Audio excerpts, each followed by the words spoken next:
नमस्कार, आप देख रहे हैं हरियाणा डायरी। आपके साथ मैं हूं मोनिका। 79वें स्वतंत्रता दिवस के मौके पर रोहतक में आयोजित राज्य स्तरीय कार्यक्रम में हरियाणा के मुख्यमंत्री नायब सिंह सैनी ने ध्वजारोहण किया और परेड की सलामी ली।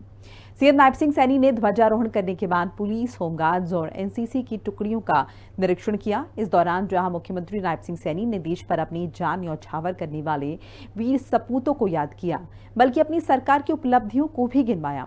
साथ ही कहा कि हरियाणा को अपराध और अपराधियों से आजादी दिलाकर रहेंगे। एक रिपोर्ट। रोहतक में स्वतंत्रता दिवस कार्यक्रम का आयोजन। मुख्यमंत्री नायब सिंह सैनी ने किया ध्वजारोहण। मुख्यमंत्री ने सभी प्रदेशवासियों को दी शुभकामनाएं। देश के वीर सपूतों को मुख्यमंत्री ने किया नमन।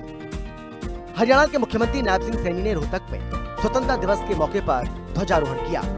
इस दौरान मुख्यमंत्री नायब सिंह सैनी ने आजादी के लिए मर मिटने वाले ज्ञात अज्ञात शहीदों को भावभीनी श्रद्धांजलि अर्पित की। अपने संबोधन के दौरान सीएम नायब सिंह सैनी ने न केवल हरियाणा सरकार की उपलब्धियों को गिनाया, बल्कि कई महत्वपूर्ण बातें कही। मुख्यमंत्री नायब सिंह सैनी ने सबसे पहले प्रदेशवासियों को स्वतंत्रता दिवस की हार्दिक बधाई और शुभकामनाएं दी। आज पूरा देश 79वां स्वतंत्रता दिवस धूमधाम से मना रहा है। मैं आपको इस राष्ट्रीय पर्व की हार्दिक बधाई और शुभकामनाएं देता हूं। दिन रात देश की सीमाओं की रक्षा करने वाले जवानों को मैं विशेष रूप से स्वतंत्रता दिवस की बहुत बहुत बधाई देता हूं। मुख्यमंत्री ने कहा कि इस बार भी हर घर तिरंगा अभियान से पूरा देश देशभक्ति के रंग में रंगा। ये हम सबके लिए गर्व की बात है। मुख्यमंत्री ने कहा कि हरियाणा वासियों ने स्वतंत्रता आंदोलन में अग्रणी भूमिका निभाई। सन 1857 की क्रांति की पहली चिंगारी अंबाला छावनी से फूटी। आज हर साल की तरह हर घर तिरंगा अभियान से पूरा देश देशभक्ति के रंग में रंगा है। हर घर, गली मुंडेर और हर मोहल्ले में तिरंगा फहर रहा है। हमारे तिरंगे के बारे में इसी कवि ने कहा है कि सिर गर्व से उठ जाता है, सिर गर्व से उठ जाता है जब जब तिरंगा लहराता है। मुख्यमंत्री नायब सिंह सैनी ने प्रदेश सरकार की उपलब्धियों को गिनवाते हुए कहा कि युद्ध में शहीद सैनिकों के परिवारों के लिए अनुग्रह राशि बढ़ाकर 1 करोड़ की, शहीदों के 410 आश्रितों को नौकरियां दी और अग्निवीरों को नौकरियों में 10% आरक्षण देने का निर्णय भी लिया। स्वतंत्रता सेनानियों और उनकी विधवाओं को पेंशन बढ़ाकर 40,000 रुपए मासिक की है। युद्ध में शहीद सैनिकों के परिवारों के लिए अनुग्रह राशि भी बढ़ाकर 1 करोड़ रुपए की है।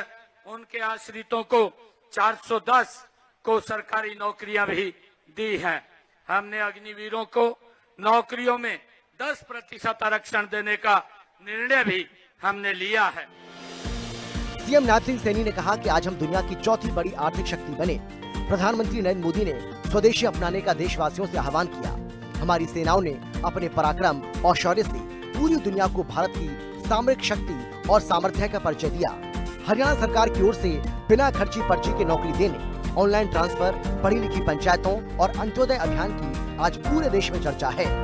विधानसभा चुनावों के दौरान लिए गए 217 संकल्पों में से 41 को पिछले 10 महीने में ही पूरा किया।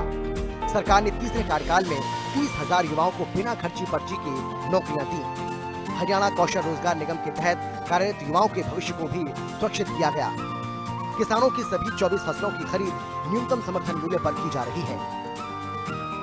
मुख्यमंत्री नायब सिंह सैनी ने कहा कि पिछड़े वर्ग की क्रीमी लेयर आय सीमा को 6 लाख से बढ़ाकर 8 लाख रुपए किया। पिछड़ा वर्ग बी को पंचायती राज संस्थाओं और शहरी स्थानीय निकायों में आरक्षण दिया।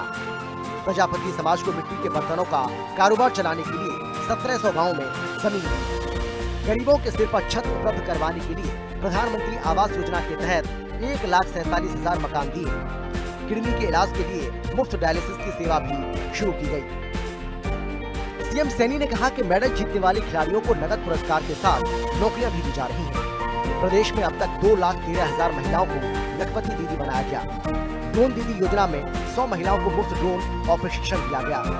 गरीब महिलाओं को गैस का सिलेंडर 500 रुपए में दिया जा रहा है। प्रदेश में पिछले 10.5 वर्षों में 7,66,000 सूक्ष्म लघु और मध्यम उद्योग लगे। अक्टूबर 2014 से अब तक 2,147 अवैध कॉलोनियों को नियमित किया गया। अपने संबोधन के अंत में मुख्यमंत्री नायब सिंह सैनी ने जनता से आह्वान किया कि स्वतंत्रता दिवस के इस पावन पर्व पर हम अपनी महान सांस्कृतिक परंपराओं और उच्च नैतिक मूल्यों पर चलते हुए विकसित भारत, विकसित हरियाणा बनाने के लिए कठोर परिश्रम करने का संकल्प लें। ब्यूरो रिपोर्ट, हिंदी खबर। और इसी के साथ हरियाणा डायरी में फिलहाल इतना ही। नमस्कार।